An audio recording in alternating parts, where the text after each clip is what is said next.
What is good, my friends, my frenemies, and the enemies? Welcome to another episode of the ENN Podcast. You are now rocking with the best and the realest to boot. We are here with another episode of the Entertainment News Podcast, where we discuss the most interesting and pressing news items of the week gone by. And on this journey into the cinematic wasteland, where we have been exiled for hot takes, I am joined with two of my homies, my road warriors. These guys are superheroes coming at you from their secret layers. Hey, Christian, how are you doing? Doing all right. I'm hanging out here in my bunker, looking out Very, at the very wastelands nice. from my video screens. Cool.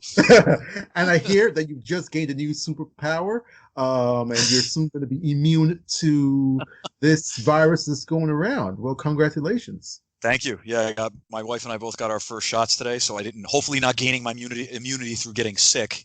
But man, I hope this starts expanding out to everybody because it's a good feeling.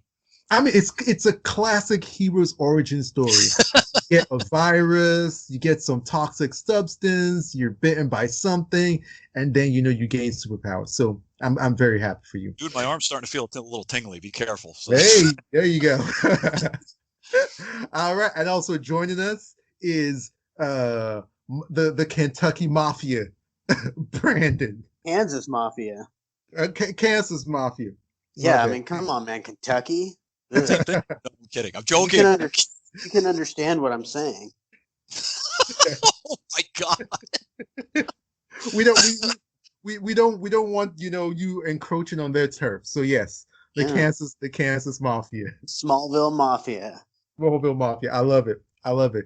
So are you guys excited for this episode? It's been a while since we've recorded an actual ENN podcast. I'm excited to talk to you guys about something other than Snyder Cut, which we have a lot in store of. Don't worry, guys. Today we're going to be talking about Paramount Plus. Paramount Plus is coming to the streaming wars, and this space is beginning to get crowded very quickly.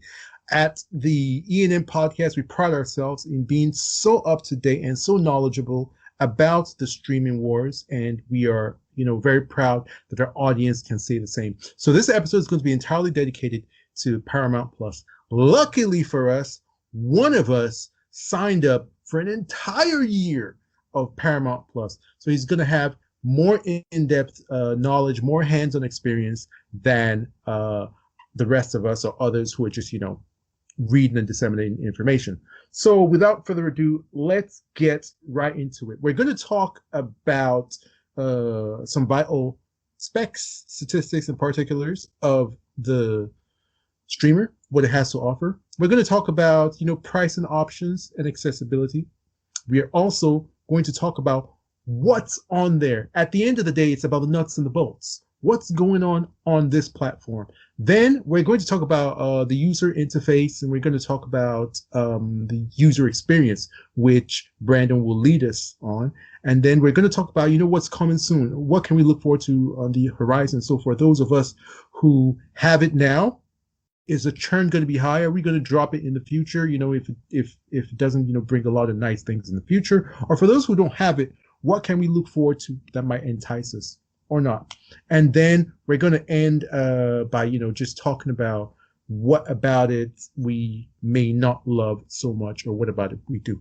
And then after that, we're going to go to our coming soon section, which we have every single week. In our coming soon section, we talk about the newest and hottest trailers, and we just do like quick instant reactions. It's going to be fun. We actually have a bunch of trailers to talk about today. So let's get into it. Let's start with Paramount Plus. Paramount CEO Jim Giannopoulos headed off a presentation in late February about the new Paramount Plus streaming service. Paramount Plus is an amalgam of loosely affiliated streaming services under the Viacom CBS umbrella. It was formerly CBS All Access, but it's been rebranded and a lot has been added to it.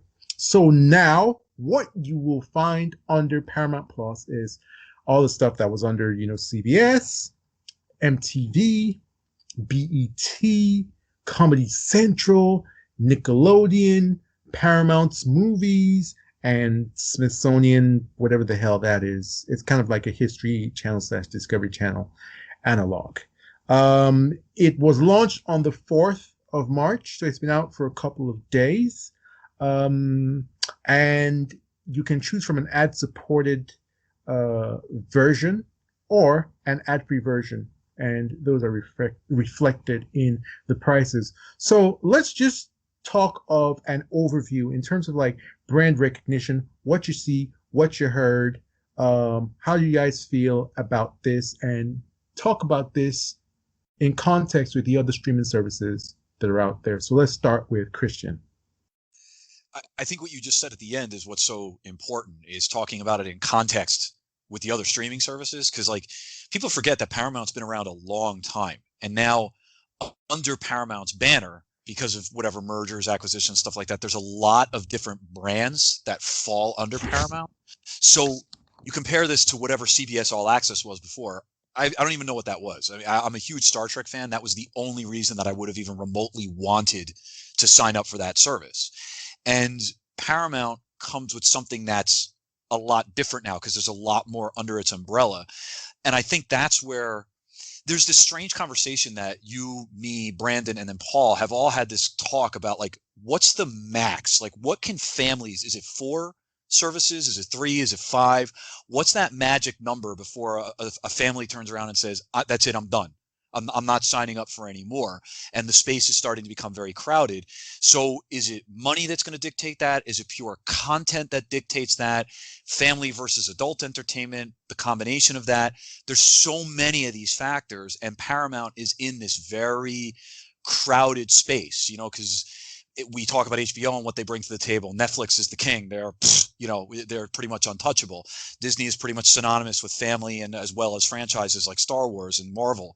So I think it's going to be tough for them to carve it out, but they have a shot, especially because, and then I'll throw it to Brandon, their pricing structure, I think, is right. You know, if you're looking at, what is it, $6 a month with advertising, $10 a month without, that's not bad. That's pretty good pricing structure. If you're looking at $15 a month, people are going to be looking for something, I think, a little bit different from you. And then, of course, we can talk about this later in the pod episode. They're also talking about putting some movies for, I think, 30 days or 45 days. In addition to having them in theaters, you'll have a couple of movies that'll be on Paramount Plus as well. So I think they're in an interesting place. But anybody that releases from here on out, this is a challenge. The streaming wars are upon us, and I think it's going to be tough for companies to really carve out their space, and Paramount's definitely one of those, because I don't necessarily think big brands when I think Paramount, outside of a few, like I mentioned, like Star Trek and a few others.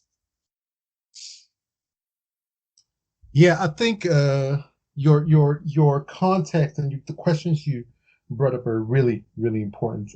So for someone who has the streaming service, Brandon, what attracted you to it?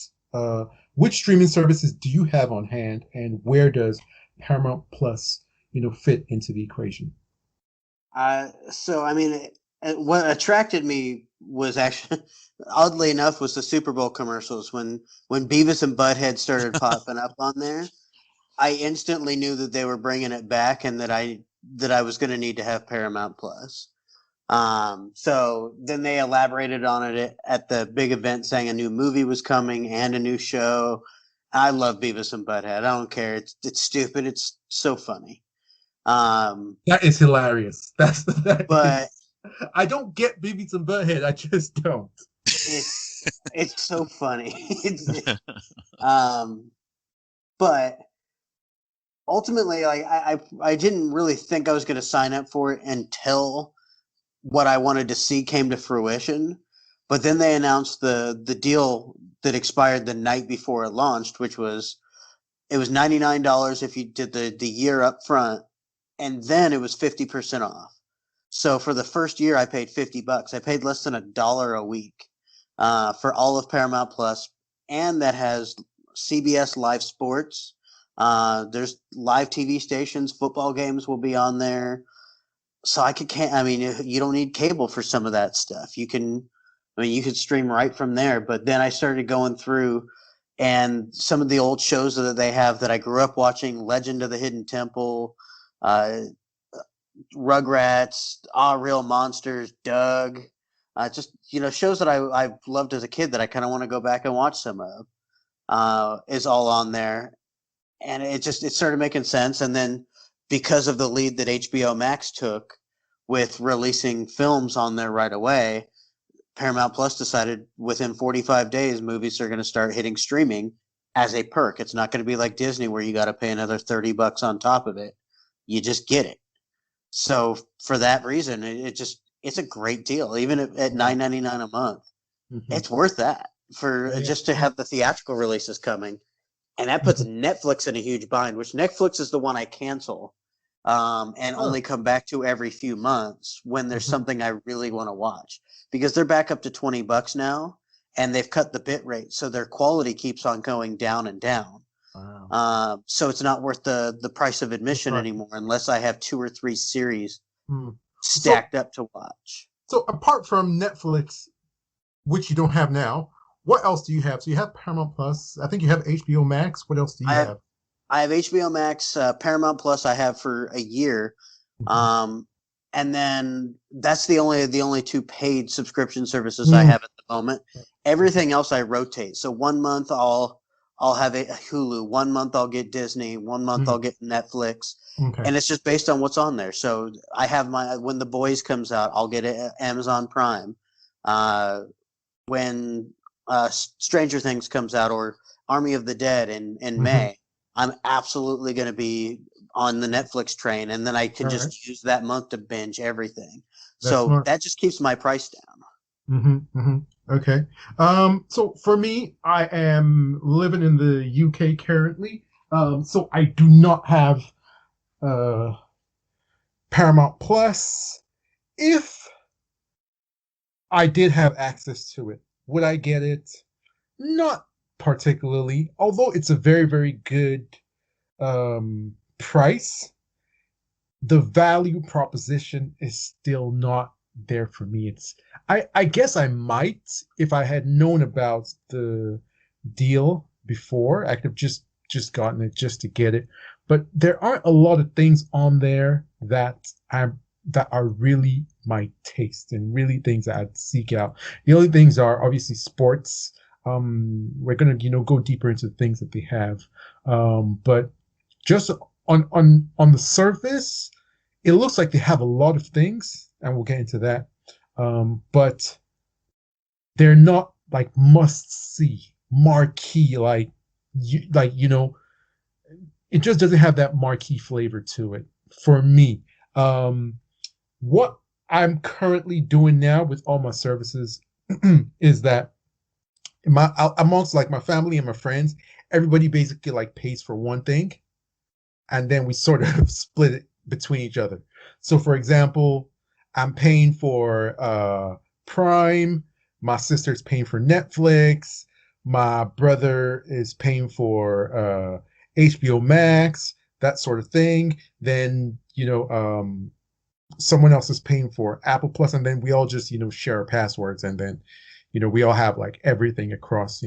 So I think that in terms of, for context, what people are going to be doing with all the streaming services is that families will just split the costs amongst each other, and people will get to the point where it's households or clusters who have all the streaming services. And I think that way the services will be able to survive and will be able to be players in the game. Because if it was up to individuals to have entire packages, I can see a situation where only the heavy hitters will have a bulk of customers. Then the ones kind of like at the bottom will have almost nothing, and they may be forced to either pack up or change their model to something that's not as good. As for Netflix, I wanted to touch on that. I am getting more and more disillusioned with Netflix. I don't know what it is, but I just feel like Netflix is following what I would compare to a fast fashion model. If anybody's familiar with what fast fashion is, Netflix is basically that. It's a very, very high rate of output, but the quality most of the quality is no good. There is great quality on there, I wouldn't lie, but it's few and far between. And when I'm scrolling through their library, I don't feel good about the content I'm seeing on there, and it makes me want to quickly jump to something else.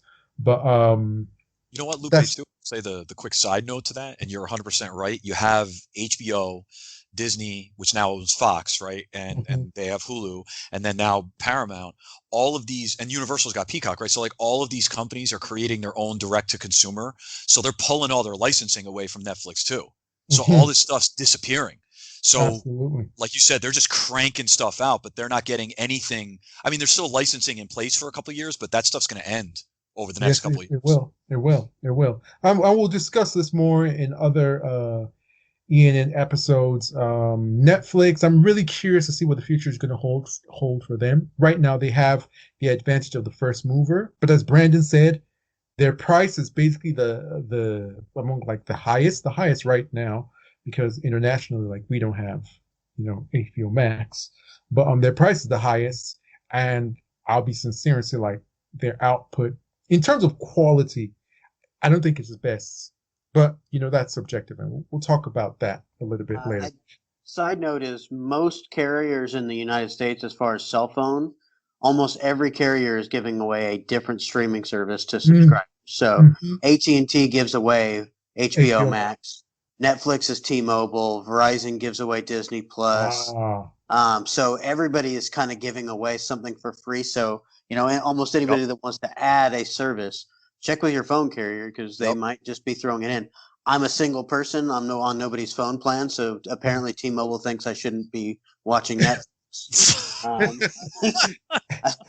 They don't care about Netflix and chilling by yourself. So I don't get that. It's a thing, Netflix. It's a thing. Thing. All right. So let's just touch slightly on price, since we hinted at that, but we didn't go deep. So there are two tiers. There's ad-free, which is more expensive, and then there's an ad-inclusive, which is cheaper. The ad-free is $10 a month. The ad-inclusive is, for the low of $6. What do you guys feel of those price points? And also relate that, obviously, to the context of competition. Now let's start with Brandon, since Brandon has the service. I think it's really well priced. I hate commercials, so the $4 extra a month, I think, is worth not having commercials every few minutes. So I mean, $6 is good for people who just don't mind watching commercials. I do. I have YouTube Premium, and I couldn't imagine going back and watching the same commercial every 3 minutes over and over and over. But $10 a month, I think, is fair. Especially you're right in the middle realm. You're much cheaper than Netflix, a little bit cheaper than HBO, and only a little bit more than Disney Plus. But Disney Plus has already shown that they're going to start raising their prices as their content starts growing. I and that was all. I always assumed, and I told people, there's no way they're staying at $5.99 a month. That's not Disney. It's not. It's a classic bait and switch, guys. You gotta stay up on it. No, but it was very smart. Yeah, you just got to stay in the realm where, if you don't want people canceling your services, you need to stay at the right price. And around that $10 price, give or take $2, I think is fair enough, where nobody's going to worry about canceling your service. But at $20 a month, and there's nothing to watch this month, I'm just going to go ahead and cancel Netflix. Cancel it. Yep. I think. So yeah, that's just kind of where I sit on that. I think Paramount Plus is well priced. It's well priced. All right. Go ahead, Christian, and then I'll follow you up with my contents. First thing, you don't have the service, so you haven't even told us why you don't have it. Now, in light of the price options that are going on, because that $6 entry point, that's the cheapest, fully fledged streaming service out there. So what's holding you back? Those pictures where you see the meme where men of the 21st century, what's stopping you from looking like this? It's basically the same thing. What's stopping you from having Paramount Plus in your catalog of streamers? And I think Brandon brought up a lot of good points, and you're in that. You're probably in that price range where, because I got the middle range. I don't have the 4K Netflix. I have just the HD, the 1080. So I think that's 13 a month, I want to say. And if that range suddenly started pushing to 20, I would definitely think I'm not going to keep it at that point. So you're right. I think you're in that $10 to $20 a month range where you're probably in a sweet spot. And I think Paramount and Disney did it right by having people pay ahead of time. So you pay for the whole year. So you don't have to worry about this monthly fee. You're just like, oh, I locked it in for a whole year. HBOmax, Netflix, whatever. You're going month to month. If it starts going up, you could say I'll cancel a month. Hey, if you lock me in for an entire year or whatever, I'm more apt to buy it for that lower price. And if I hate it after the first year, then I'll stop. But to answer your question, two things. There's nothing there right now that I was like, I need it. I need it immediately. I want this in my life right now. There is a huge bunch of nostalgia in there, and there's a lot of legacy programming. But I'm still going through legacy programming from HBO Max, Disney, as well as Hulu and a bunch of other places. So it's like I'm not ready to go down that legacy path just yet with Paramount. And I think I've hit my limit with the number of streaming. When I signed up for HBO Max, I was like, I think I'm done. There's too many streaming services, and I think I've hit my personal limit. So I think everybody has that. Now that might change. That might change in like 2 months. We all might have a conversation, or Brandon reviews something on Paramount and he's like, holy shit, this is the greatest thing ever. Now the conversation might change and I'm like, all right, now I think I might want to sign up for this one. But I just think personally, I probably hit my limit. And if Netflix pisses me off and they get canceled, Paramount Plus is probably the one that I'll go to. Yeah. It sounds like, I mean, I think there's a running theme, an undercurrent, if you will, of a little bit of disillusion or dissatisfaction with Netflix. A bit. And, yeah, we might have to needle on that in another episode of ENN. Let's see if we can come to a consensus of how we're going to tackle that subject. Be looking forward to something about that in the future. If you're listening to this podcast, hit us up on Twitter. Hit us up in the comments section. Let us know how you're feeling about Netflix. Are you having those same feel-good feelings about Netflix that you always did? Do you think like, what the hell are these guys talking about? Netflix is still like, the most amazing streaming service ever. Or is there a little bit of that, whether it's disillusionment or dissatisfaction, or maybe just a little bit of boredom? Maybe the novelty is worn up. Let us know and we'll look into it and we'll discuss it on a later date. In terms of price for me, what strikes me here is thinking about it more from an academic or strategic point, and thinking about how these streaming services are looking at the competition, looking at the track record, looking at what has worked, what hasn't worked, and then building upon that. So Disney Plus is definitely using a strategy that's called loss leader. And so basically what they're doing is, as Netflix increases, they will increase, but they will never be as expensive as Netflix. It's a very smart strategy. They're happy with, being just a step below. Quote unquote, you think about it, oh, you're not making as much money as Netflix, but the benefit of that strategy is that even though you're quite expensive, you are not as expensive as the most expensive. So people will look at yours, if they're a bit price sensitive, as a better option. That is where HBO Max ran into problems, and where Disney Plus just blew the doors off. The market was the way they came in with such a low price, and that's able to get them their base. And then obviously we see what they're doing. They're adding quality content, but the price is going up. So this is a very good strategy for Paramount Plus.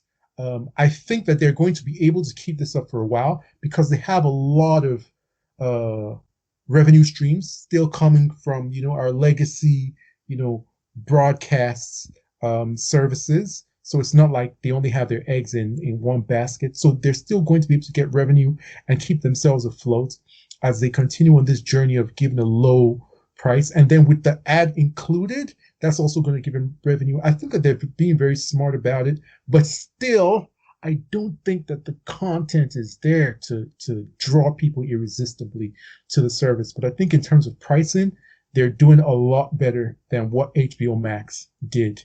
As for Netflix, as we know, advantage of the first mover, they don't have anything to worry about until there's going to be a ceiling where it starts to get out of hand.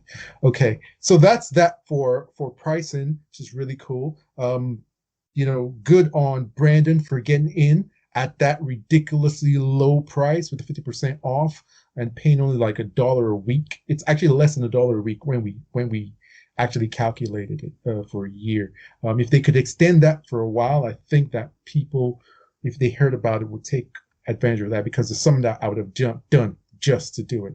Okay, so now let's talk about what's actually on there, which we've alluded to. Paramount Plus boasts a ton of content. We're talking over 2,500 movies. We're talking over 30,000 episodes of television. We're talking about 36 wholly original series coming this year. They have a bunch of stuff. If you love Star Trek, that's one of their big IPs. If you love stuff like Mission Impossible, that's going to be on there. Then I think where they're so ahead of the game, and something that I've been looking at, a company like Time Warner, like, why the hell aren't you on this, is they're going to have a bunch of live sports. So we're talking about like soccer, like, Champions League, Premier League, La Liga, the Spanish Serie A. We're talking about the Masters. We're talking about all your tennis opens. We're talking about even NFL. Like, that's going to be on the service. And to me, that's such a huge USP.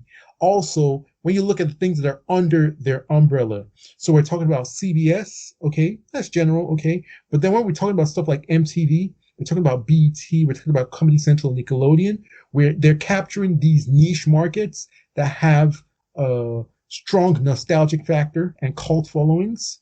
So, for example, like with BET, people really underestimate the cultural significance of BET to Black people all over the world, and African Americans in particular. People underestimate the nostalgic factor and the cultural imprint of the MTV generation. I grew up in a generation where MTV was still playing, music videos, and we had TRL and, The Real World, and then obviously Comedy Central. That's a very recognizable brand when you talk about comedy. Nickelodeon has a bunch of stuff for kids, including, Avatar, Rugrats, all that kind of stuff. So there's actually like a lot of as I said, nostalgic factor and cultural imprint that they can tap into that I think a lot of people are underestimating. So in terms of the content, guys, how do you think that they stack up? Where do you think that, they can lean into, and where do you think that there are holes, so to speak? Let's start with Brandon, who has the service, and, give us the whole spiel and contextualize it for us.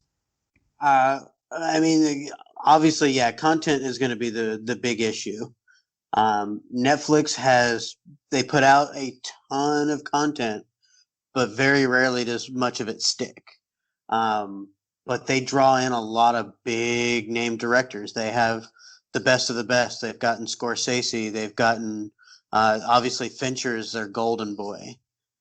So they put out prestige movies, and now their movies are getting picked up by Criterion. So they've got the quality there. It's just surrounded by a bunch of stuff that you may or may not like. HBOmax, to me right now, is probably the prestige because they have HBO. So you're getting Chernobyl. You're going to be getting the Last of Us series. You've got Raised by Wolves. You've got Lovecraft Country. They've got a lot of really, really great stuff backed up by the name of HBO. They just have to prove their own with their own series now, and it's slow. They're not bringing much out. But, I mean, Disney's going all in on the comic book phase and the Star Wars phase. That might get old really quick, though. So Paramount's they have a good way to bring in a lot of kids content with Nickelodeon. But I think they have a very realistic. They have Mission Impossible. They've got, Cloverfield. They've got all of Star Trek, and I haven't watched any of the new Star Trek shows, but for some reason they don't want to make any movies. So there's something kind of missing there. But as But of they right always have the now, option too. That's you know that's it. I think that's one of those IPs that we all know there's potential there. You just need someone to crack the code, so to speak. well, I mean, financially, they were making money with the Kelvin timeline movies, but Mhm. just stopped. The last one went down a little bit, but not enough to where they said, you know what, we're going to put this on the back burner for a decade. Well, Uh, the reason why is, although I'm not part of this fandom, but just being observant, is that the Star Trek fandom they're very particular. Oh yeah, you can That say it. yeah, that's it. That's You can it. say it. Like Star Wars fandom is toxic, but Star Trek fandom they're very particular. Let's say Very they inflexible, want man. their Star Trek to be a particular type of way They're in not terms flexible. yeah, they're very inflexible, they're very picky, and they do not want to hear. And it's there's this people who are new to this world of fandom would not understand that there once was actually like a very vibrant Star Trek versus Star Wars rivalry. And Star Trek was always, like the intellectual, more adult, you it's know, more discovery, it's more exploration. exactly. Star Wars was Meanwhile, more action and exactly sci-fi. more poppy, more, family friendly, just And lighthearted. So, JJ kind of mixed the Star two. Wars has the advantage of being like, oh, we're bigger, we're stronger, we have more numbers, but Star Trek always had this sort of like intellectual high ground where, oh, we are more sophisticated, we are more intelligent, there's more depth. And we've entered a world of blockbusters. When you have big IPs, they're expected to be massive billion-dollar churning blockbusters. It's part of what we've talked about the Disneyfication of of Hollywood, and so that's the reason. That's the reason for Well, I what know you're J.J. saying. Abrams kind of turned Star Trek into Star Wars. Yeah, I didn't that's love why Star they Trek hired. growing up. It was a bit boring. I loved the new movies. Yeah, no, I Loved did. I'm not Trekkie. But you I guess you have the opportunity now with theatrical and with streaming. You can do both. You can make one that's process driven and science. The science and the discovery of it all, and then you can have one that's more action packed that gets into the down and dirty, the people that have to die or sacrifice Mhm. themselves for the And I think scientists. they're trying a little bit of that, right? Because one Yeah. thing with streaming that's an advantage in general is that you're able to take more risks. Your entire, service is not going to collapse because you didn't, hit one series out the park. So Yeah, you you can, still got 10 million subscribers, so you're good. exactly who will watch Uh, something else. So you can spread your tentacles in different places and, see what, gets you that goal. So I think Brandon, they should put you in charge of Star Trek. You seem to have bright ideas. yeah, bring it on. Um, but yeah, I mean, other than that, let's start getting people that are big artists. They have Taylor Sheridan coming Hmm. on right now, who's very prestige in my mind. Hmm. Wind River was fantastic. Sicario is one of the most intense movies you'll ever watch. Hell or High Uh, Water. Hell or High Water was great. So he's absolutely all-star material to have. Do you know who Uh, else seems to be someone that they're sort of bringing into their fold? Guy Ritchie. yeah, I mean, and that's always an option. Guy Ritchie needs to be able to flex his muscles as him. He doesn't need to be making any more Aladdin movies. Uh, Please, no. yeah. So yeah, I mean, just let these people breathe and bring in fandoms to you.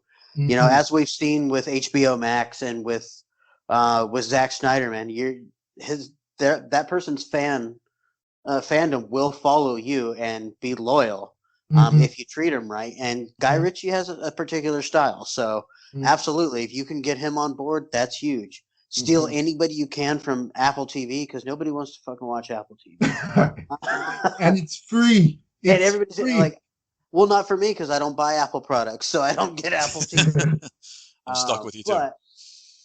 But it's just let your creators create. and let the fandoms come to you. I mean, if they said Guy Ritchie's got a new show coming, The Gentleman coming to Paramount Plus, okay, I'm in. Let's do it. Actually, a gentleman series is coming to Paramount Plus. Is it Paramount Plus? Because that was a Universal movie, was it not? Yes, it was, but I think the distribution. I might be wrong. Yeah. We'll get back to you guys on that. But the last thing I needed on is Peacock. Yes, so it might be Peacock, which will be unfortunate. So, but yeah, other than that, it's just content-wise, you've got to prove it. You've got enough stuff right now to make it worth the low price I paid, but you've got to start proving yourself with prestige. Don't flood the market with meh. Start out on the right foot and put stuff out there that gets people talking, and then put it out consistently. And then people will want to pay for your service and not cancel. That's the thing that streaming is they want customers that don't cancel, like me. That's why they offer these packages with long subscriptions, a year, 6 months, 8 months, that sort of thing. So that's the next battle for them. So just wrap up in one sentence, how would you rank the streaming services in terms of the content that they have at this moment?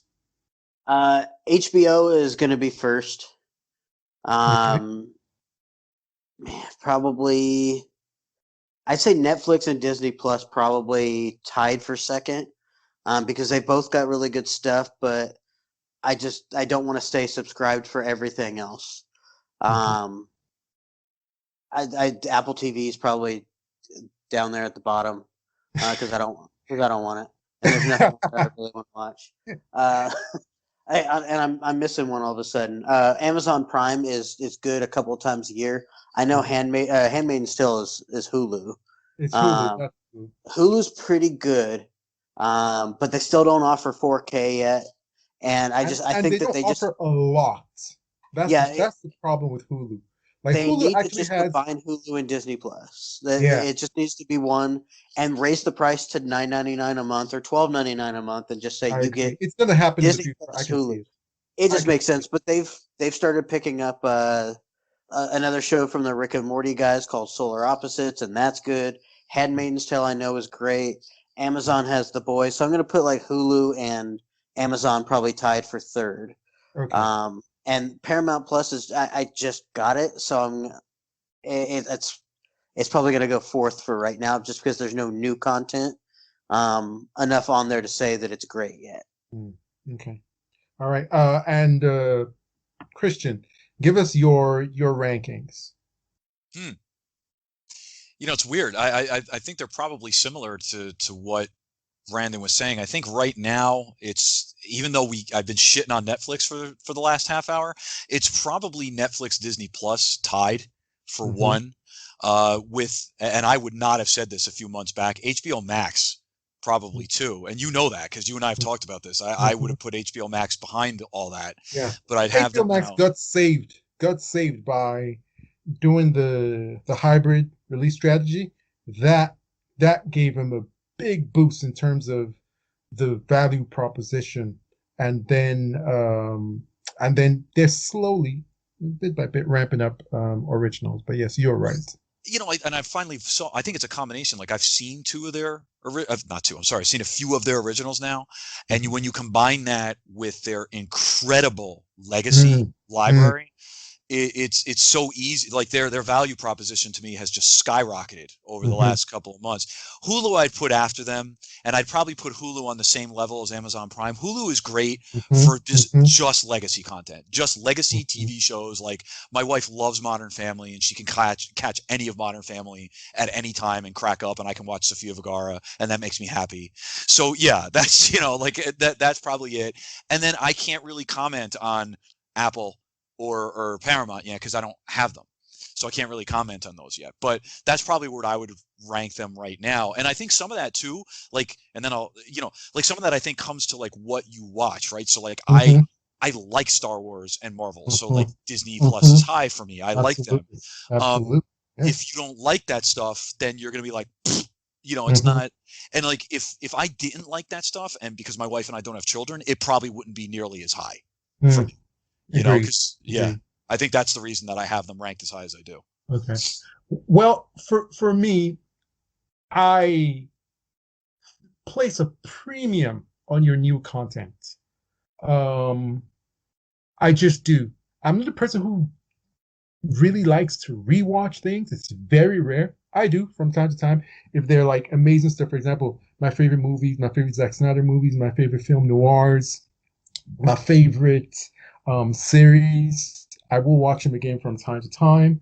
So it's not like that's a no-go. But my premium is on new things. I want to experience new things. And as the market has shown, the streaming services that offer the best new content get the best new subscribers. So for example, Disney Plus, a lot of nostalgic factor to their content, but it was Mandalorian that really got them going. And they've ridden the wave of amazing new content right in, WandaVision. And then they're going to be coming up with they announced an obscene, perverted amount of new stuff. Got to give them credit because they know the game and they play it. So for me, Netflix should have been high up there. A couple years ago, I'd have said Netflix was number one. But the game has changed, and the quality of the material that's coming out from streamers has elevated. And I don't think Netflix has followed as well or has led the charge as well. And that's one of the benefits of competition, right? Mm-hmm.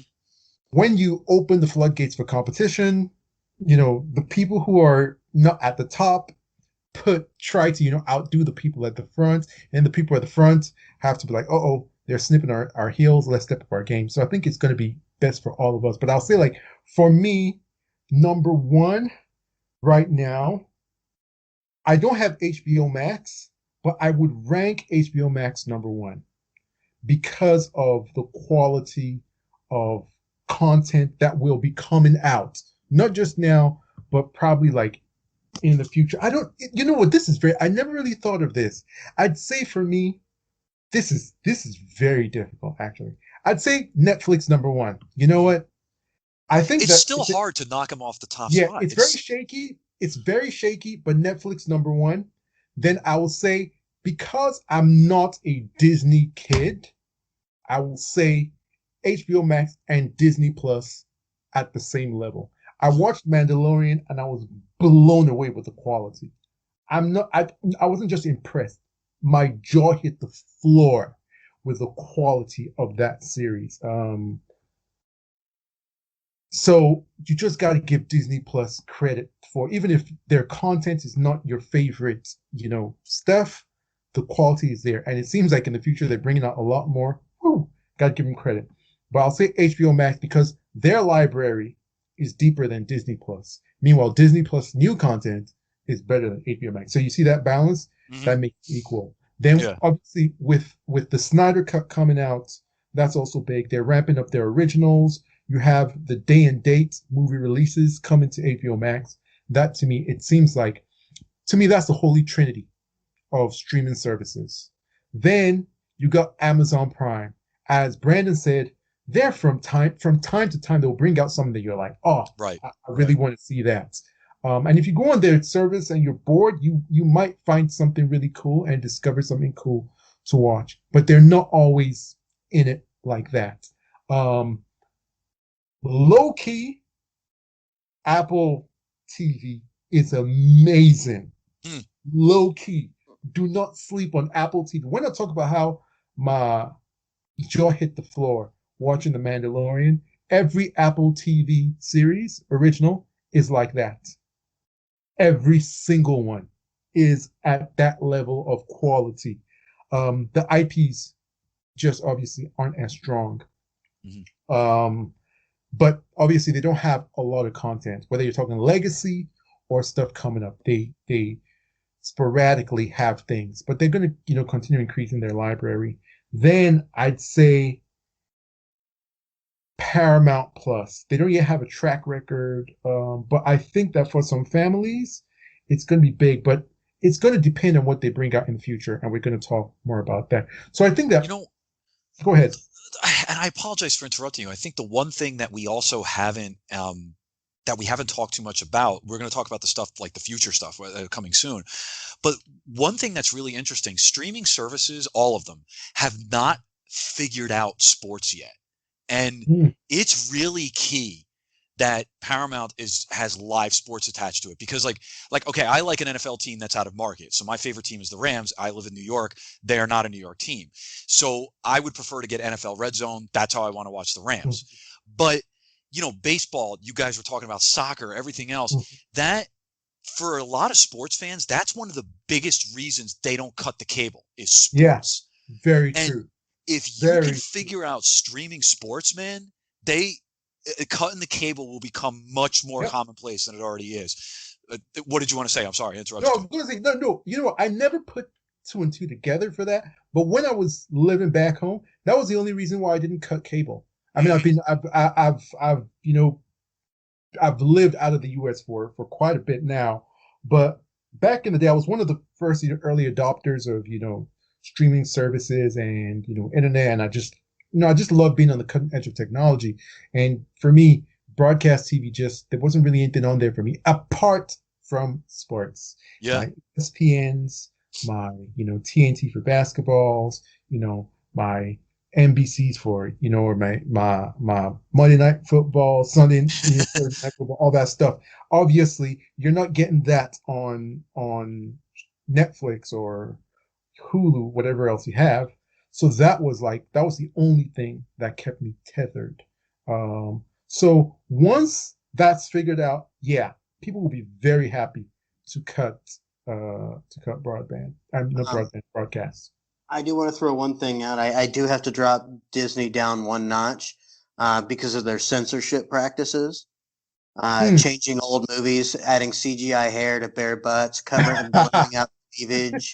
It's silly at this point that they even think that that's necessary.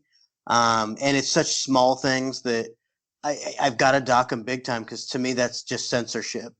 And see, I like better that, what was the show that they decided to air as is, but they had a warning in front of it that said, hey, we're just letting you know this shit came out in a time when people were idiots. That was HBOmax with Casablanca.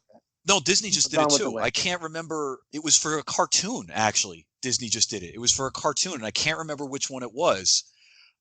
If they continue to do that, I'm fine. But go ahead. Offer two versions. Click play. You can and do we'll that say too. A family-friendly version, or as originally aired, which includes maybe a bare butt. Yeah, I like that. Or something like that. No adult content, but something that some parents might not want their kids to see yet. Offer both.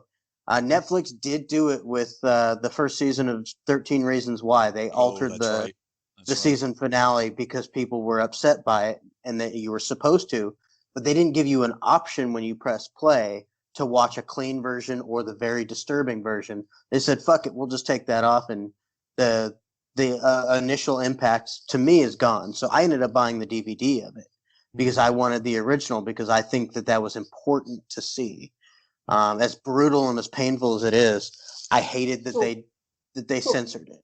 I think that this is a very good topic for us to dive more into on another day, because it's a very hot button issue. This is the type of topic that we're not afraid to talk about on the film Exiles, because we've already been exiled. So, I mean, go ahead and cancel us. Just a show of hands.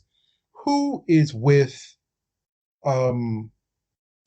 changing, historically, offensive, or I don't even think offensive is the right word to use, because I think it minimizes it a little bit. But let's say controversial, disparaging, harmful, stereotypical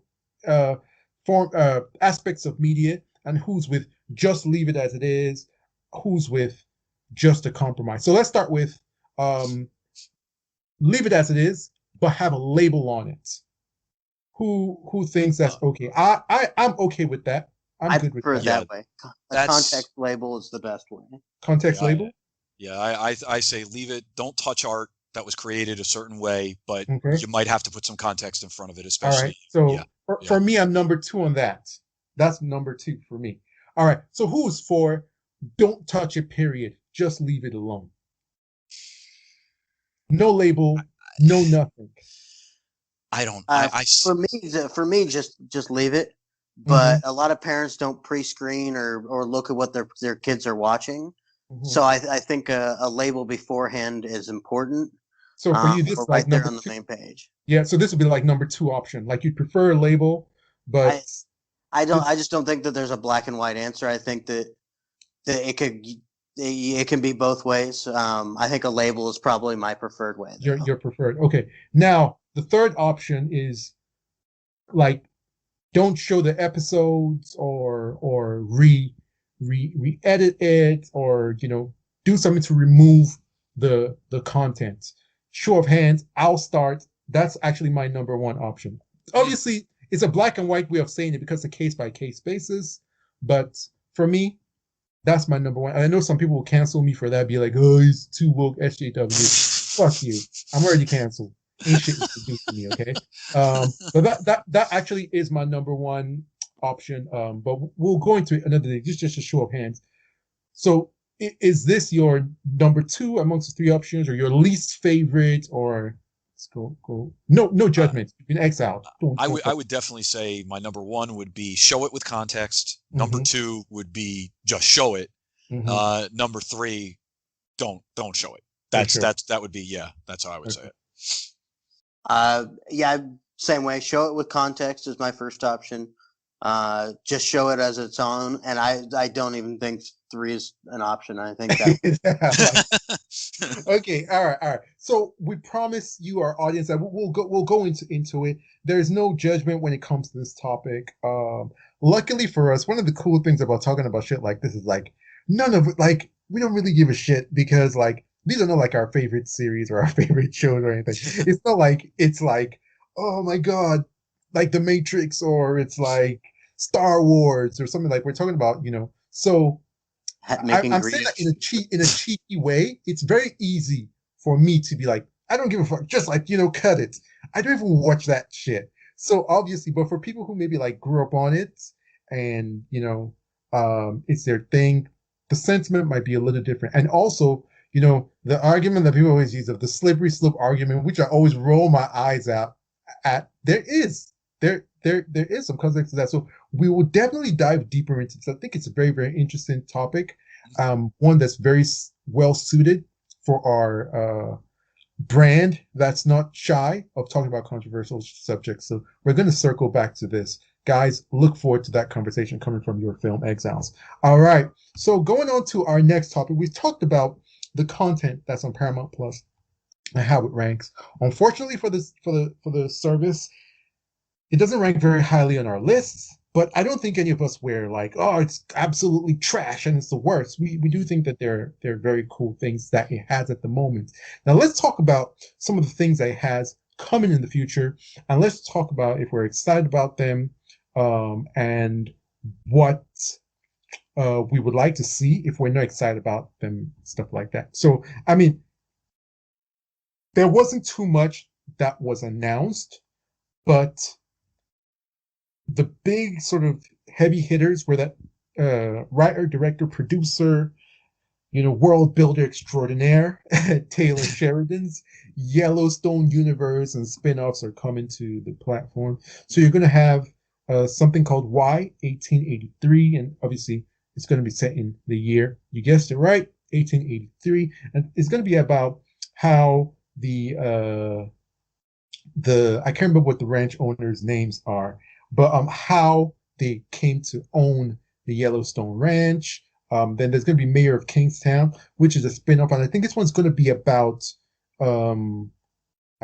oil, something like Texas and oil barons and families, powerful families who own oil, and also it's going to have a little bit to do with private prisons. So that's going to be interesting to see, especially coming from Taylor Sheridan.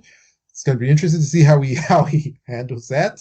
Then there's going to be a spin-off called Quadruple Six. I'm not sure what that's about, honestly, but it's also like in the Yellowstone realm of things. Then there's another one also called Landman. Then I think a very big one that's coming to him, and it's one that, I'm excited about, and one that it just sounded so much like it should be on HBO, is Halo. The Yeah. Halo TV series, which was supposed to appear on Showtime, has been moved to be exclusive on Paramount Plus because obviously, as we've seen with HBOmax and we're seeing with Paramount Plus, when these big tech companies like Viacom or AT&T buy these entertainment studios, the streaming service is it's the jewel of the entire portfolio. So Halo has been bumped from Showtime, which is a broadcast service, to the streamer Paramount Plus. So what do you guys think about Taylor Sheridan's Yellowstone universe? Are you familiar with it? Are you looking forward to it? And then what do you think of Halo? Do you think that these things will be enough to bring you on there? And also, there's going to be a new Avatar, The Last Airbender. I think it's a movie that's coming out, like an animated film. So what do you guys think of those offerings? Is that enough? There's also going to be an MTV Real World revival, just to throw that in. But yeah, what do you think? And there's also, I think there's a Frasier reboot. Yes, they're doing a Flashdance series, Star Trek Strange New Worlds, I think it's called. And count me as somebody that I really liked Picard. I thought Star Trek Picard was this perfect blend of nostalgia and emotion, and it hit me right in the heart the way it was supposed to. And, Patrick Stewart was just out of control good in that show. And I think Star Trek Discovery is this cool blend of J.J. Abrams and old school Star Trek. It kind of turns it on its head. So if they can do things like that, plus, Quiet Place 2 and Top Gun and Mission Impossible, you'll get some of those releases there. Yeah, you might turn me, especially if I were to get rid of one of the others. I got to be honest, right now, no. I mean, I can't say that none of this stuff looks bad, because that's not the truth. None of this stuff looks bad. None of what you just said looks like crap. It's just, right now, it's not enough to turn me.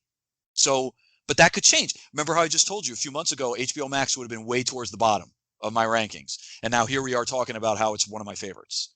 And I've probably been into HBO Max just as much as Disney and Netflix over the last 2 months as I had at any other point. So I've been watching those services more. HBO Max has just crawled right up the rankings in the number of times that I've turned it on. Whereas before I had it on my phone and I never did anything with it. Now I'm opening it up and I'm constantly pushing it to Chromecast and getting it streamed to my TV. So this could change, especially as I see more. It's just right now I'm kind of, But you just mentioned Halo. Halo is a huge IP, it's a massive IP. There's got to be people out there really pumped to see this. Yeah. Yeah. So Brandon, you already have the service. So, I mean, coming soon means something different to you than for us. For us, it's coming soon. Is it gonna, pull us in? For you, it's are you what you're looking forward to on the service that you already have? Well, I mean, as far as the Yellowstone stuff goes, I've never been into Yellowstone, but Taylor Sheridan is great, so that does make me want to watch whatever he's working on. The big one for me, and I sadly enough, I kind of even forgot about it, but I'm a massive Halo fan. Halo is my Star Wars. If you go in my nerd room, which I'm single, so my whole house is a nerd room, I have so much Halo shit. I've got 5 or 6 consoles. I've got all the books, all the games. I've got every steelbook ever made, every controller. Halo is my shit. So I forgot that when I saw it was coming, I was like, dude, that makes having Paramount Plus worth it. It kind of keeps it getting pushed back, so hopefully it actually it's happening at this point. I hope that there's a quality element that kind of is missing from their other live action stuff, which I have enjoyed for Halo. But this needs to be big. This needs to bring in new audiences. This has to please the gamers. Just kind of has to please everybody, and I have high hopes for it. I mean, Showtime isn't a slouch. They don't put out bad stuff. So they wouldn't have signed up to do it if they were like, yeah, we'll just half-ass this to get some subscribers. So yeah, I mean, that's a big one. Star Trek. I'm interested now that I have the service. I kind of want to watch Discovery and see what that was like. I liked the first episode of Picard when they aired it for free on YouTube. So there's stuff to watch. Now they're doing Star Trek. It's a very beautiful show, man. I gotta tell you, I didn't mean, it's a beautiful show. Yeah, I mean, so the quality is there visually. If it looks like it fits into a cinematic universe and doesn't look like a Sci-Fi Channel miniseries, or I mean, even their miniseries aren't bad, but as long as it doesn't look like Sharknado, then that's a plus. But yeah, so I mean, Halo was my big excitement for it, and obviously Beavis and Butthead. Bring it on. Oh, and they need to put Jackass on there, and then Jackass 4 will be out this year. So. Will be, yeah. I mean, I'm gonna back you up on that. Like Halo, I'd say Halo and Mass Effect are my Star Wars in terms of like intergalactic, like space, like Wander, and they're my Star Wars and Star Trek. I'm very excited about that, and I think that alone can be a Mandalorian type draw for people. Honestly, like I don't understand. I think I understand why HBO didn't jump on it. It's because HBO was led by Richard Pepler, and the sensibilities of HBO. Think about HBO. HBO was not thinking about like young men, you know? So to them, although we all know that gamers, you know, are basically like across all ages, you know, at least maybe to like 50s, 60s, that generation below have been into games like all their lives. But HBO was, you know, more into like fantasy stuff and, you know, adult dramas. And they weren't thinking about the HBO property as something that would appeal to you know, their core demographic, which is, to be honest, middle-aged to young men, white males. So that's why they didn't go very. I think they might not have gone very hard on it. And then we just came into the age where these IPs are like gold dust, where it's an arms race and you need to have these. If Halo was up for grabs now, I can see it being more of something that they would have been, you know, quick to hop on. But something that I heard was that one of the reasons why a lot of big studios didn't hop on it was because Microsoft wanted the bulk of creative control. And I can see why HBO would have passed upon it, because for someone like Richard Pepler, if you've ever heard him speak, they curate their content so finely in terms of who are the people who are going to craft it. They don't want anybody making anything that's going to make the HBO brand look, you know, less than. So you may come and say, oh, so we have these directors, blah, blah, blah. And they're like, nah, these directors aren't up to snuff. Like, you know what I'm saying? Like, oh, we have these colorists or this VFX house or these editors. And, you know, for HBO, there's a standard, a particular standard. And what Microsoft wanted was creative control. Like, we're going to make it and we're going to give it to you. You're just going to distribute. And so a lot of the big studios were like, nah, sorry, not going to be able to do it. But HBO, I mean, not HBO, Halo is the only one that is appealing to me. And just like Brandon, I hope, against all hope, that this is given elite treatment. I want it to have, not look like The Mandalorian, but have a cinematic quality to it. I just, my fingers are crossed. This can be very big and I'm excited about it. But that's the only thing that I'm looking forward to on Paramount Plus, honestly, which is a shame and which is a problem that they're going to have to tackle. With that being said, that's a really good sort of, you know, wrap up of all the things that were on there, all the things that are going to be coming on there. So let's end this with like a plus and minus. So guys, I want to hear what your number one best thing that you like about Paramount Plus is. You can't pick two, it has to be one. And then what's the one thing that you think that they're lacking in? So Christian, let's start with you. Pick one thing that you think is great about it and one thing that you think they need to improve on or is not so good. that they, to me right now, are the first streaming service that really has decided to go head first into streaming sports. Give me do live sports. I think Very. to me, that's the big number one. That's a huge innovative thing for them to do. And what's one thing that you think that they don't have right? The biggest thing, or the biggest impediment?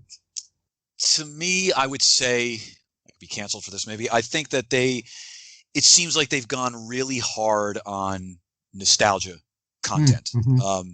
Their current library is, Blue Bloods, Brady Bunch, Cheers, blah, blah, all that stuff. Mm-hmm. And that's fine because that's their legacy content. But even a lot of their newer stuff that they say is coming down the pike, it's a Frasier reboot, Flashdance continuation. It's just very nostalgia. That's what I see so far. Yeah. Mm-hmm. I agree with you, because I mean, we say this and we'll keep on, nailing it home.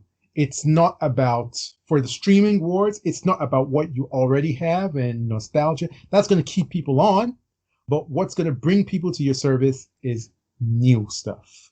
So you're 100% right. So Brandon, for you, somebody who has the service already and is exploring it, is excited about having this snazzy new toy, what is the one thing that you think is the best thing about Paramount Plus? And what's the one thing that you think, you guys need to do that better, or that was a mistake? So I'm going to go just two things. For the things I think they did right is having 4K available on day one, and the potential of live sports. So I haven't seen any live sports on there as of yet. But that's always been kind of the big stickler for a lot of people, is just, I don't want cable, but I want to be able to watch my football games, in the winter months, obviously.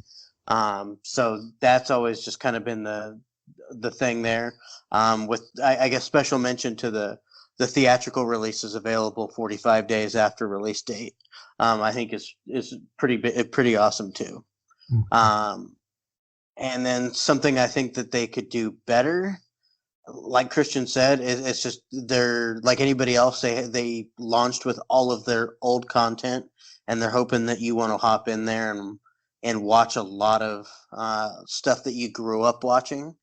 And we're all kind of stretched kind of thin as it is. So I'd rather focus on things I haven't watched than going back and watching, cartoons I grew up with or old shows I grew up with, and maybe removing some of that nostalgia and realizing that it's not that good anymore. Some things just should be left in the past.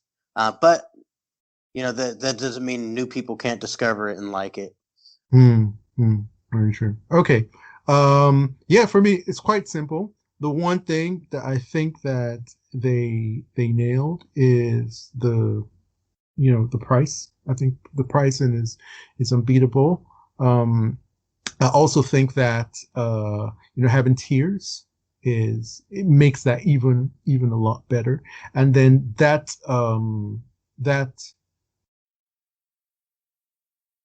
promo that they had before they launched, they really should have had that going for a little while longer. Value proposition, even if you're not so hot on what they have or what's coming, it will at least get you to try. Then for something that they are not doing so well, I think you guys have pretty much nailed the main things. I think that for me, it's that for a service that's leaning into nostalgia and their content library and that sort of thing, they're missing some of their heaviest hitters. For example, like Yellowstone, I think that Yellowstone is the number one sort of like new like series on broadcast television, on your regular like TV, and it's not on Paramount Plus. Like the first season of Yellowstone, it will be when their licensing deal with Peacock is over. Also, they own The Big Bang Theory. The Big Bang Theory is actually on HBOmax. Also, they own 2.5 Men. It's not on Paramount Plus. It's on Peacock. They own South Park. South Park is on HBOmax. So these are things that, arrows in their quiver that they need to have. But I mean, licensing is out of their hands, right? They would have had to pay such a prohibitive fee to the license carriers that it would have been too much of a loss. Or they would have had to wait until those deals were out, which is not smart either way. So they kind of fell into that no man's land that HBOmax, has fallen into, where, some of their things are held by other places. Some of their international deals are held by other places, etc. So that's the biggest sort of surprise to me, that I was like, wow, that did not work in your favor, but it's no fault of theirs. Okay, so that's our discussion on Paramount Plus. Just a little miscellaneous information in terms of movies and what will be coming to them. Unlike HBO Max, who are doing a day and date, they're doing this sort of this 17 days, I think. No, 45 days. I apologize. So it's 45 days instead of the normal 90 days to come to streaming service, 60 to 90 days. So in 45 days after a movie hits the theaters, it will be available for free on Paramount Plus. And that includes movies like Mission Impossible 7, which I'm a massive fan of. But for me, that's not enough to get me on the service. So yeah, we'll keep on talking about the streaming wars. We're going to make sure that you guys are the most informed when it comes to decisions, when it comes to where all these streaming services rank and everything going on. So no news out there is going to hit you out of left field. And now let's go to our coming soon section. It's been a while since we've done one of these, and we have quite a few to talk about today, and we'll quickly go over them. We're going to give you our reactions. So the first one that we're going to talk about is Shadow and Bone, and Shadow and Bone is based on this, worldwide best-selling YA novels. It's called the Grishaverse, and it's, situated in a war-torn world where a lowly soldier and orphan named Alina Starkov has just unleashed an extraordinary power that could be the key to setting her country free. And so this power is that, she's able to somehow commandeer sunlight. And there is this black sort of shadow that has beasts in it, and that light, helps with it. So it's this sort of, fantasy YA novel, but it's really, really, really massive. And it's going to be on Netflix. And it's going to debut on the 23rd of April, which is not too far out. We just got about 2 months to see it. So you guys, they debuted a trailer on IGN FanFest. You guys know my gripes with Netflix. I don't think they do good quality with stuff. I think that their fantasy stuff is really weak. Even The Witcher, for me, was up and down. I'd say it's better than most of the stuff that they put out there, but it's up and down. But after seeing stuff like Warrior Nuns, my eyes, I'm good with Netflix fantasy stuff. So let's start with Christian. What was your reaction to the trailer for Shadow and Bone? So fantasy stuff, especially mixing fantasy with history and pretending, alternate takes on stuff is right up my alley. I love that stuff. But I'm with you, dude. I'm done with certain things. I've crapped on Netflix, 5 times in this episode. And then I go off and watch this trailer and I'm like, God damn it. It looks good. It looks lush and lavish, and the music was good, and the special effects didn't look like crap. And okay, look, it looks digital. Yes. We've had that conversation numerous times, but it looks bigger than it should. I agree with you, dude. Right? Like not to spoil my reaction, but I kind of set it up that way in case you don't understand storytelling. But dude, I'm 100% with you. Go ahead. Yeah, and I won't go much longer, but I'm not going to pretend like I've read the Grisha trilogy or anything. I haven't, but everything they're talking about, she's taking part in an elite army of magical soldiers, and then you have the shadowy fold with magic, and then the very end of the trailer, he's like, I'm going to show you something, and then you see the shadows coming around the set. It just looks epic, and I don't know. This definitely looks a little different than I was expecting, because to be honest, Lupe, I went into it and I was like, ho hum, another fantasy, there we go. I'm going to be let down, and the trailer didn't let me down. So the show might. but I'm happy it's a show and not a movie because they can really go into this a little bit deeper. Mm-hmm. So I'm really hoping for something good here. But this, yeah, I was impressed by this trailer. That's my, yeah. All right, Brandon. Same. I was pretty impressed by it. I knew nothing about the novel. I'd never heard about it before, and the trailer hooked me. You kind of do get burnt out on some of this young adult stuff that they've tried over and over and over to get to stick. But it kind of reminded me of what I'm watching on HBOmax right now is his Dark Materials. Mm-hmm. That's been really great young adult. Mm-hmm. And then I actually really enjoyed the Mortal Engines movie that was advertised as a Peter Jackson movie, but wasn't. It kind of reminded me a little bit of that. It had a little bit of the steampunk feel and a little bit of magic in it. It kind of gave me those kinds of vibes. Well, I mean, Netflix with fantasy, Dark Crystal is an absolute masterpiece. So they can do it. They just have to have the respect and love and care for it that they did with Dark Crystal, because Dark Crystal is absolutely phenomenal. And not enough people watched it, unfortunately. So yeah, I mean, Dark Crystal wasn't bad, but don't forget, Dark Crystal was puppets, so it's a different. Yeah, but it's I'm absolutely not different. But yeah, I'm not hating. I'm not hating. It was the storytelling, the world building, the visual effects. It was treated with a level of respect that I didn't expect out of a puppet show. Mm-hmm. I wasn't expecting it, and there was just Louis Leterrier just put tons of passion into that. You could tell. I agree, but for me, the jury has still always been out on Netflix in terms of live action fantasy.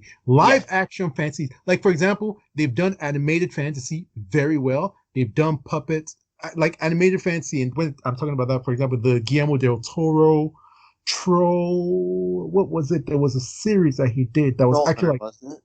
Yeah, something like that. Like it was actually like very good. As you said, I haven't seen all of it, but a lot of people did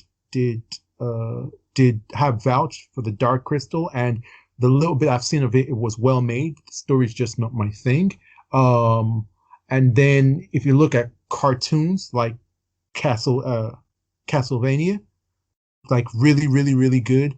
But when it comes to live action, they have been trash. And I thought that this was going to be another, just disposable material. But people, I'm telling you, just from the looks, it looks like something that you'd see on like Disney Plus, Apple TV, HBO. Like it looks cinematic, like the color grading. It has really good actors acting well in it. The costumes, the sets, cinematography, everything it does not look like a Netflix show. It doesn't. I say that in the best ways possible. And I think that this can be a very big hit for them because the fan base for this is massive. And you might be like, what? The fan base is, I'm talking about a fan base that rivals like DC stuff. And I mean, almost nothing will rival like DC, Marvel, Star Wars. But in terms of like why it's like, it's pretty much up there, almost like, how you had like that Twilight wave, how you had the one with Jennifer Lawrence. What was that? Why am I forgetting? Hunger Games. The Hunger Games, exactly. It's great. It's that like they're a lot. So Netflix had said that they were looking for a franchise. They want a Star Wars or a Star Trek or a DC or a Marvel. They want something that they can really carry and draw people in year after year, because Stranger Things is coming to an end. So if this is it, you better show up the first season, because that might be the only shot you get, because that looks like it's an expensive show. Like Netflix doesn't care. They will cancel it in a heartbeat if people don't show. But people will, because the fandom for this is no joke. This is not like the fandom alone can make this a success. Like I'm telling you, like this fandom is massive. Okay. Like just to put it in context with the Snyder Cut fandom, we know the Snyder Cut fandom is just like some kind of like weird phenomenon to the point where people don't believe that the fandom is real.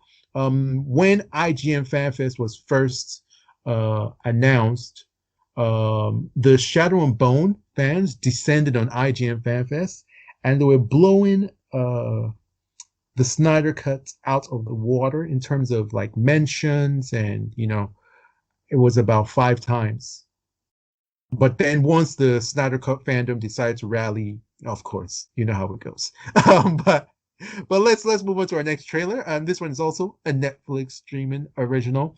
It's called Thunder Force, and this one is a superhero, original superhero material. It seems like Netflix is leaning into original superhero content, trying to, find their own content, because obviously all the legacy stuff is with Marvel and DC, etc. So the synopsis: in a world terrorized by supervillains, one woman, played by Olivia Spencer, has developed the process to give superpowers to regular people. But when her friend, played by Melissa McCarthy, accidentally is imbued with these incredible abilities, the two women must become the first superhero team. It's scheduled for release on the 9th of April, so that's not very far away. It's directed by Ben Falcone. What do you guys think of the trailer for Thunder Force? All right, I guess I'll start. We'll give Brandon the next one. He's referred to start. So I guess Ben is Melissa McCarthy's husband, right? Mm-hmm. And yes. He's directed Bridesmaids, The Heat. I think he did Spy, which was funny. Tammy. I like Melissa McCarthy. I'm starting to be done. I'm just done. And she does the same comedy over and over and over. So I'm just starting to kind of like be finished with it. And I got about halfway through the trailer, and I like Octavia Spencer. I think she's great. She's been great in so many things. And I think she could be funny as well. Look, the thing looks good. Special effects look good. The part at the end when she chucks the bus, there's a couple of quick scenes where it looks like she's changing and she's getting the superhuman abilities, and then they're going invisible. It just it kind of felt like they were using some of the tried and true comedy tropes that we've come to expect from Melissa McCarthy and this team. And that's my only problem. It's one of those things that looks really good, but I feel like I've seen it before, and I feel like I've seen a lot of her comedies already before. So I don't want to sit here and just crap on it, but this is probably one, if I missed it, it's okay that I missed it. I can't get myself really excited about this thing. I didn't more than smile a couple times at the trailer, and I really want to kind of laugh out loud, but I really couldn't. So I hate to be a downer on this one, but this one really didn't leave a very lasting impression on me, and I don't think I want to watch it. I'm kind of So I apologize. I don't mean to be a downer on this one, guys. No. So Brandon, your honest most film exile take out there. Yeah, give it to us. Shoot straight. Fuck Melissa McCarthy. I can't stand. I'm not even gonna lie. I wouldn't even watch the trailer because I can't stand her. She is the same screaming, annoying person in every single movie, and I have zero interest in giving this a second of my time. Fuck Melissa McCarthy. You made me feel better. Jesus. Okay. I cannot stand anything with her in it. I said it was a film exile's sake, and you chose violence. Okay, all right. There's nothing violent in that. There was the just visceral. I will not watch anything with her because she is annoying to no end. It's a no. It's just no. Okay. No. Okay. No. Okay. All right. So I'll claim your time. For me, this is everything that we hated on Netflix for. So we've crapped on Netflix quite a bit during this show. This is emblematic of that. Throwing shit up against the wall and seeing if it sticks. I know we've yeah, exactly. That's I'm gonna have to pay copyright fee to Christian for that, and I know that also has been attached to HBOmax. But Netflix just looks generic. The filmmaking doesn't look good. The cinematography doesn't look good. The story doesn't look good. It's just next to generic in the dictionary. That's where this should come in. The costumes don't look good. Nothing about this looks exciting. And this is one of those things that I see that it chills me to my bone for the superhero genre. If Netflix starts putting a bunch of stuff out like this is how the superhero genre dies and perishes.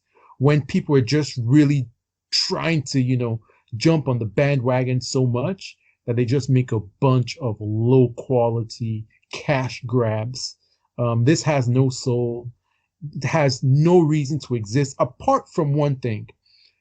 It's not usual to see two, middle-aged women who are not in, the most fantastical, ideal, physical shape. They don't have like bulging muscles and, our society's ideal of, the perfection physically, which is good for superhero tropes. So, and then, seeing also a black lady, a white lady, which is, I guess, a trope of buddy cop movies as well. But just that alone is the only thing in the entire thing that is noteworthy, and it's just not enough. So that's my instant reaction to it. It seems like a buddy cop comedy of errors. Yeah. Okay. let's just move on. So next up, we're going to another streaming, and streaming is dominating. Companies are not just doubling down, they're tripling down, quadrupling down. And so we have a series from HBOmax. It's based on a 2017 novel. It's called Made for Love. And it's about a woman who escapes her marriage and then comes to discover that her husband had fitted a high-tech tracking chip into her brain. It stars Christine Milioti as Hazel Green Gagal or whatever. It's going to have 8 episodes. It's going to be on HBO Max. What do you guys think of Made for Love, the Max original? Let's start with Brandon. Meh. It doesn't look like my thing. It looks like a high budget Lifetime channel movie where the guy puts a chip on the chick's brain. He's the villain, whatever. I just didn't think it looked very good. I yield my time. Okay, well, it just doesn't look that exciting. All right, back to the studio, Joe. Christian, what about you? The funny thing is, I'm kind of somewhere in the same camp there. It's just quirky enough to spark my interest because it's definitely quirky, and I like the fact that it's not one and done, and it's more of a series. Because sometimes if you're going to do something that's this strange, I like the fact that it's a series, instead of it just being just a quick movie, 2 hours and it's over. And there were a couple of moments in here that did make me kind of smile and get a little chuckle going and stuff like that. The music was a little off. And like Brandon said, he alluded to it, the budget doesn't look tiny. It looks like they spent a couple of bucks on it to make it look good. But I'm with him on this. I don't know if I'm into it. Like I said, it's just quirky enough to pique my interest. Mm-hmm. But is this something that full stop I want to make sure I either binge or I watch every single week? Yeah. Although I did like the little rendition of Beyonce's "Crazy in Love." That was interesting. That was interesting during the trailer. That was entertaining, and I think that kind of lended to the quirkiness of it. But I wonder how long quirkiness can carry a series. That's the only thing. How far can that go? If you're carrying that over, there's got to be some kind of mystery or something like that. And it didn't seem that way. It just seemed like they were kind of playing it up to be weird. Yeah. To me, you know what it looks like? Now, this might be reductive. Might be your brain is stuck on stupid. It reminds me, in a way, of WandaVision. Okay. I haven't seen WandaVision, so I can only talk about it from the perspective of someone who saw trailers for WandaVision and just has had an idea of what I expected it to be. In terms of quirkiness, having a sitcom feel to it, there is something weird going on beneath the surface, right? But I haven't seen WandaVision, so obviously I can't tell. And then having like a charming lead, The actress who's in this, she's been in a bunch of these sort of like rom-com, quirky comedies. She has a really like good personality and good charisma for that type of thing. Also, the lead in this, he was in that movie Game Night. And he was fantastic in it. Yeah, actually he was. So I'm not opposed to spending some time with him. He plays a really good, like, almost like a frat boy who never grew up, kind of dumb kind of guy, and he does it very, very, very well.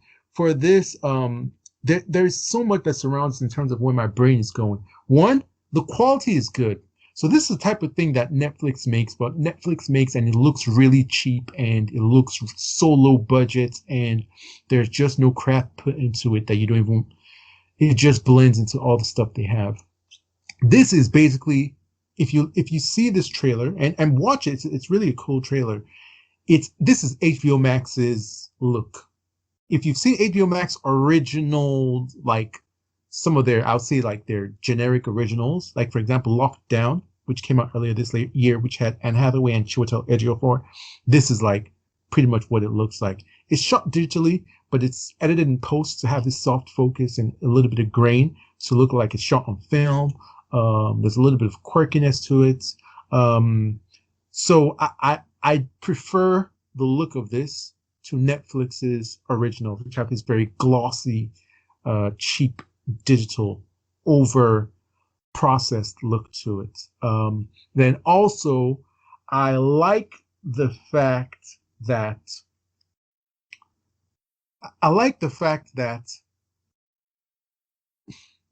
while I do want them to expand their originals, this is like, we know that that HBO Max has been targeting a female audience. So while this is not targeting me specifically like on the bullseye, I can see myself enjoying it as a sort of like peripheral, another quadrant of the audience. But this just goes back to, our discussions about, the demographic that HBO Max was trying to target. I think that they can get quite a few, subscribers from this sort of material. It'll be interesting to see. I think it's a good thing for them to have, but I think HBO Max, they need to ramp up their originals. They need to speed it up. Like this, dropping one HBO Max original every 10 years is not going to cut it. Their last real true original was in January with Lockdown, or original of this, and Netflix has like one every week, sometimes multiple every week, although we know that the quality tends to not be good. But it'll be interesting to see. I'm gonna watch it. I'm definitely gonna watch it. So you guys, you'll hear about it from me. So there, I claimed Brandon's time. All right. So let's talk about the next thing on the docket. Quite a few trailers. Mortal Kombat is the next one, and this one is interesting because it's also on HBO Max, but it was a theatrical release, which falls into that hybrid release strategy that they're doing for 2021. And everybody knows Mortal Kombat. If you don't, have you been living under a rock? Where you been?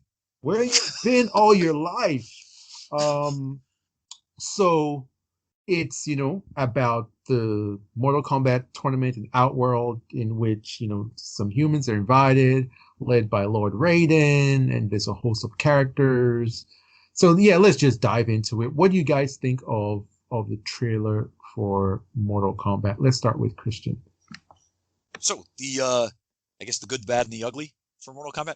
Number one, it's really awesome that we're getting this on streaming, which I think is great. And we've all talked about, I love Mortal Kombat, love the games, even when Mortal Kombat is crappy, I still like Mortal Kombat. I can't help it. So like the good, looks brutal. If you checked out the red band version of the trailer, it was violent, and that's fantastic. I think we want our Mortal Kombat violent. That's what we want. Mortal Kombat Scorpion's Revenge was a lot of fun because it went into like the bone breaking from the video games and everything, the X-ray vision, and I thought that was really cool. So I like the fact that Oh, it was awesome. I love the fact that it seems like they're doubling down on that. Some of the performers in here are actors that we know, and it's good to see them in here. And, some of the martial arts action looked pretty good. It didn't look like it was second rate. The little bits that we got of Scorpion, the little bits that we got of Sub-Zero, it looks like the production value is decent, right? We're not looking at like a B or C level movie. It looks like a little bit of care was taken here. But, and this is the but, I don't know if you guys felt this way too, but like some of the dialogue, cheesy as hell, like just cheesy as hell. Some of the stuff that was going on, I kind of rolled my eyes. Who's Cole Young? It's fine if they want to give us a brand new character, that's okay. But the actor didn't really do it for me for Cole. It just seems like in some of the stuff that we got in the trailer, people were just kind of going through the motions. Like, just so you know, we're making a Mortal Kombat movie and it's going to be great. So like, it didn't cross any really new territory, except that it's going to be Mortal Kombat and it's going to be hyper violent and it's going to have really cool martial arts action. Now, maybe at the end of the day, that's all we really care about. But I kind of wanted to see something a little new, and it didn't really do that, but it whet my appetite. I want to try to ignore the other stuff that we've learned about the movie, so I just want to focus on just the trailer. And if we're just focusing on the trailer, that probably would have been enough to just whet my appetite. It's the other stuff that we're learning that I've kind of been like, now when I put that together with the trailer, it's like, ugh. So I think that's part of the problem. But overall, the trailer wasn't so bad. Give me some gore, give me some martial arts, and there you go. Mm-hmm. Okay. Yeah. And Brandon. It's kind of along the same lines. I thought it actually looked pretty good. Better than I actually was kind of expecting it to. You think of Mortal Kombat and you think of the last two movies, which are, the second one is famously bad. The first one was decent for the time. It probably it was better than it had any rights to be. But this does look definitely more modern. Looks like there's some care in the action scenes. They put a lot of Asian actors in Asian roles, and that's awesome. And the visual effects look nice. It looks brutal. Watching Jax's arms get frozen off I winced at that. Like, wow, that's pretty fucking brutal. All in all, it made me want to watch the movie. And if there's one thing a trailer is supposed to do, it succeeded. So I'm going to watch it. I've become a little bit more cautious off of a couple of things we've heard recently, but I'm still on that realm of I'm going to watch it opening weekend. So for me, anyone who knows me knows, huge Mortal Kombat fan. Have been looking forward to this for so many years. Been on Warner Brothers' case, like, come on, make a Mortal Kombat movie. What is stopping you? Been yelling to the skies, like, the old man yelling to the clouds. Maybe my expectations were too high, but I'm a bit disappointed. I won't lie. There's a lot of things that I've heard following that have sort of cemented that, a lot of my suspicions. So for one, the action looks great. The martial arts, the combat looks fantastic, and I don't think they're going to slack at all. But it doesn't look, the budget doesn't look good enough. And I think that they're leaning too much into the 90s formula of, it's just a low budget thing with low budget, like not good actors, that sort of thing. And it's just going to lean on sort of the fan service, the nostalgia of it. And, we'll just be able to get away with putting something out there that, that isn't like the best quality. I think the way to sum it up best of all is that it doesn't look like it elevates the material. I think that no matter how anyone feels about it, like, oh, no, I enjoyed it, like, that can't be denied. It doesn't look like it elevates the material. In an article, they said that the movie creators went to James Wan and said, how are we going to, what's the tone? What's the style going to be? And they said there are two options. One option was, there was this, very gritty, dark, serious series that was on Netflix. It had Michael Jai White starring as Jax in it. But they said, no, They were not going to do that. That they were going to make it like Marvel, and Marvel became their North Star. Like they made their decisions thinking, what would Marvel do? So they made it brighter, made it more colorful, and that just, you could see that in the trailer. Now this is a property that's supposed to be like dark, and like when Mortal Kombat came out in the 90s, like it was hip hop, it was punk rock, it was anti, mainstream, Street Fighter, which I enjoyed, trust me. My record for doing shurikens is in the 90s. But it's Mortal Kombat is supposed to be anti-mainstream. It's supposed to cross the culture at a perpendicular angle and just ram right into it and shake people to their core. And this looks very mainstream to me. Looks very safe to me. And that kind of turned me off a little bit. So it's been falling down in my most anticipated rankings. So yeah, it's crazy that the person who's been anticipating it the most seems to be the person who's least disappointed in it. That's the way the world goes. Okay. All right. So the final trailer we're going to talk about comes to us from Amazon Prime. And this one is called Without Remorse. It's going to launch on the streaming service on the 30th of April. It stars Michael B. Jordan. It's based on the 1993 Tom Clancy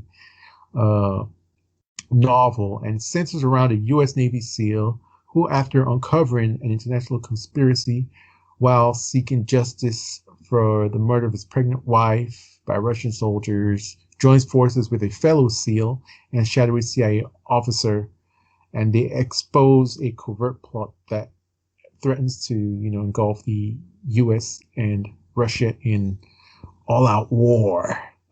So, guys, what do you think of the trailer for Without Remorse, starring Michael B. Jordan? I thought it looked pretty good. The Tom Clancy stuff can be a little formulaic, but it's usually at least interesting. If well written and well edited, to where all the plot points come across properly. If you're trying to set up conspiracies and things like that. So Michael B. Jordan's a great actor. So he's one that gets me excited to watch something like that. This is a little bit different role for him. So it's good to see him out there trying different things. So I have high hopes for it. I can't say too much more than that, but it looked quite entertaining, quite good. So I'm in. Okay. And Christian? When we do our trailer rankings, probably at the end, I'm going to have this one and the other one for, oh God, why did I forget the name already? But the one the one on Netflix, Shadow and Bone. I really liked this trailer. I'm a big fan of Tom Clancy's stuff. I've read a lot of his novels, Hunt for Red October, Patriot Games. There's so many that you can go down the list. And I know Harrison Ford kind of had, that and Clear and Present Danger kind of cornered for a while. Even Ben Affleck did a Jack Ryan one. And I think that's like most of like the public is into like the Jack Ryan stuff. But there's so much more. You don't necessarily have to get into the politics of Clancy, which can be sometimes very right wing and everything. His books are deep. He talks about the two sides of government, a lot of conspiracy theory stuff. Sometimes you have to do things that you're not proud of in order to get something done.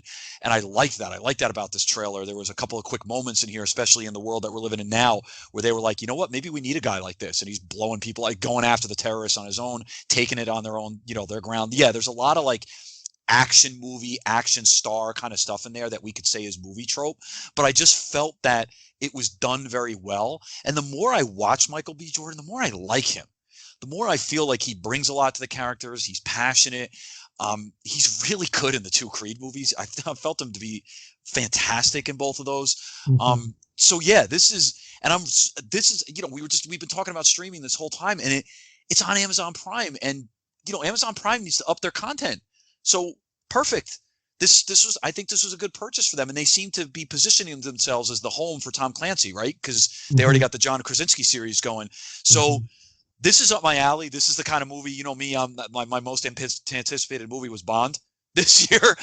So this is definitely right up my alley, and I really liked the way this looked. I didn't feel that they doubled down on too much. It was the right mix, good action, good suspense.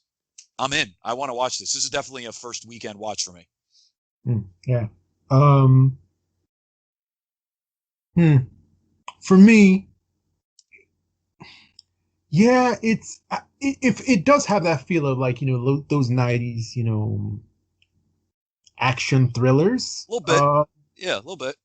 Yeah, so let's see if they can elevate it and modernize it, because these days audiences don't just want a straight, even though like conspiracy gives you the sense that there's something more going on, but usually it's just something basic. It's just like, oh, a guy who they trusted was in the government. Is the way these stories go. It's like we've seen so many of them that we see him coming. Oh, okay, so the guy who was your superior actually, doesn't believe in the American system anymore. So, like if the movie ends up being like that, I would not be surprised. So they have to modernize it. Because if you look at stuff like, I always point to Mission Impossible Fallout, so brilliant of how you do a modern, spy espionage thriller involving like, CIA and MI6 and, Splinter cells and, so, they'll have to update it, because if it's just a basic shoot 'em up, I will not be impressed. I honestly will not be impressed. So yeah, we'll see where it goes. It looked okay to me, but it just looked like a really cool actor. Michael B. Jordan is a star, is really good action hero in a 90s style movie. So, so we'll see. So guys, we had, we had what, 5 trailers, I think 5. So Without Remorse, we had Mortal Kombat, we had Made for Love, we had Thunder Force, and we had Shadow and Bone. Guys, I want to know, what's the one that made the biggest impact on you, and what's your favorite, and what's your least favorite? So let's start with Brandon. Which trailer had the most impact, got you from 0 to whatever level of anticipation you are at? And then what's your favorite, and then your least favorite? I'm going to go with probably Shadow and Bone as my number 1, just because I knew nothing about it, and it got me to the point where I thought it looked really good, and I'm interested to watch it. A lot of the stuff in the middle was okay, like Mortal Kombat. I was probably going to watch it anyway. It looked good. Yeah, it's hard to put that at the top. And then obviously, least favorite is whatever that shit was with Melissa McCarthy. Fuck Melissa McCarthy. I yield my time. Shouldn't even have asked. Rock bottom. If there was 30 other trailers that came out, I don't care what they are. Lifetime Channel movies. Put those in there in the Melissa McCarthy movie. All right. Christian, your turn. Most impactful would be Without Remorse, because that's a movie that I really didn't know much about, and the trailer made me want to see it, and now I'm going to stream it. And I want to watch it. So it's definitely most impactful. Favorite trailer would be Shadow and Bone. I did know about it. And I knew Netflix, the stories of them looking for their own franchise and everything. And man, I was really the trailer just kind of blew me away. I was not expecting it to look as good as it was. So it was easily my favorite trailer of the group. Least favorite is Thunder Force. I don't know what what else can we say about that shit? Brandon already took it, man. Fuck that movie. All right, for me, my most impactful, Shadow and Bone. Honestly, I can't recommend you guys check out that trailer enough if you haven't. I'm definitely going to watch it on Netflix, and that's a rarity for me to be like, oh, I'm going to watch a YA series on Netflix. I run from those things like the plague. So that was actually, like, to me, the best one, the highest impact one. My favorite one is actually Made for Love. Yeah. Quirky. I love the leads in it. I just love their charisma. I would love to spend time with them. The premise itself looks quite interesting. I like that kind of, sort of like there's a romance and then there's something going on. It's a quirky world, almost has a Stepford Wives feel to it, like the pristine reality is splintering, which is why I compared it to WandaVision, although they're different, I know. And then my least favorite, I want to be different and be like, oh, not groupthink, but it's consensus. Yeah, Thunder Force is pretty much trash. It's pretty much trash. And then the rest of them, they're just in the middle. Like, I was going to watch them. I'll watch them. I'll give them a chance. And the trailers weren't too bad or too great, or, So, guys, let's hear in the comment section. Tell us, of these trailers, have you seen any of them? Let us know how you feel about them, which ones impressed you or didn't impress you, and let's continue with the conversation. All right, so that's it. Yeah, that's our episode for ENN for the day. It was a little bit of a long one, but I think that, we went deep into Paramount Plus, which I'm very, very excited that we did, and then we tackled these trailers. So, guys, let's say goodbye to our audience. We look forward to talking to them soon, obviously. If you guys want to say anything on the way out, feel free to. Apart from that, Christian, the floor is yours. This was good, man. I'm happy we got a chance to. It's been too long. And so it was good to get the episode in tonight. I'm glad I got a chance to talk with you guys. I'm starting to feel a little achy actually from the shot. Wow.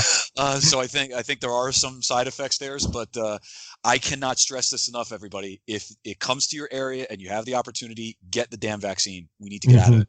So I am not regretting this in any way, shape, or form. I don't feel that bad. I just feel a little achy. I don't know what else to say. So hit me up on Twitter and on Instagram. I want to talk with you. You can get me at the same place. It's at chart6363. Very cool. And Brandon? You can find me on Twitter at _meatball_84. I'll be on there talking shit on Melissa McCarthy for the next 10 days. All right. So we have been yours truly, the Film Exiles. My name is Lupe. You can find me on Twitter at LiveLoveLupe. You can find me also on Vero at LiveLoveLupe. We have enjoyed rolling with you through this cinematic wasteland in Mad Max style, Fury Road vehicle, running from, our haters and just having fun. Catch us on the next episode of ENN. And you can find us on Twitter at The Film Exiles. You can find us also on Vero at The Film Exiles. Please subscribe to our channels, like this video, spread it, tell people how cool we are so they can join you and share in the fun. And stay safe, be cool, and whatever you do, remember, stay exiled.